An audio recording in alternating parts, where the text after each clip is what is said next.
Welcome back to Elevation Perspective. My name is Mark, and today we are talking about Framber Valdez finally finding a home.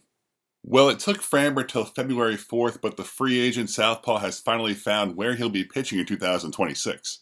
Framber Valdez and the Detroit Tigers have agreed on a 3-year, $115 million deal.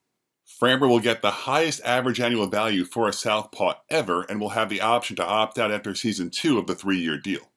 I don't think this was the ideal outcome for Framber and his camp. 32 years old and one of the most durable and consistent pitchers in baseball over the past half decade, he was certainly looking for a longer-term deal than a 3-year pact. In 2025, Valdez had 31 starts with a 3.66 ERA and a 1.24 WHIP, with 187 strikeouts and 192 innings. Unfortunately, he'll be most remembered for his catcher cross-up situation, hitting his own catcher on purpose in an act of frustration.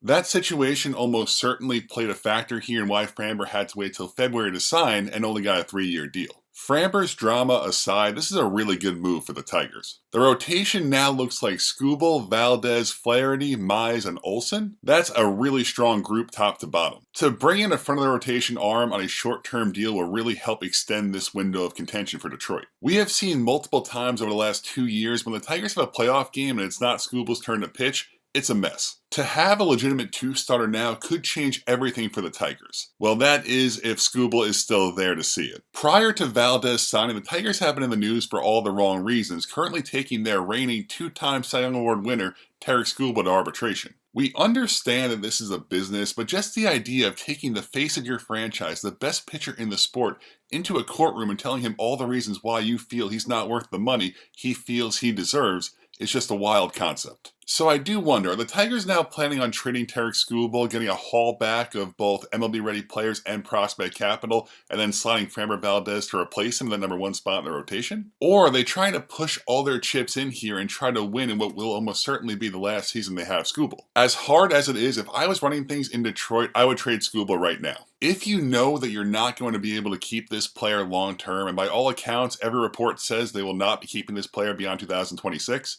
you simply cannot let this player walk out the door for a qualifying offer compensation pick. You need to think long term here. Think about the next 5 to 10 years of your franchise and not just 2026. I do believe right now they are the heavy favorites in the American League Central and could cause real fits for the juggernauts of the American League, especially in a short series with Skubal and Valdez, but I don't think it's worth letting Skubal walk out the door for almost nothing in return. But back on topic here, Framber Valdez is a great signing for the Tigers. He also has the A.J. Hinch connection from their days in Houston. That I'm sure will ease the Tigers front office at least some level with his behavioral issues. It's nice to see the Tigers making an aggressive move to stay as the top dogs in their very weak division. Now we just wait and see for what happens to Tarik Skubal. If you like this video, please hit subscribe. Thank you so much for watching and have a great day.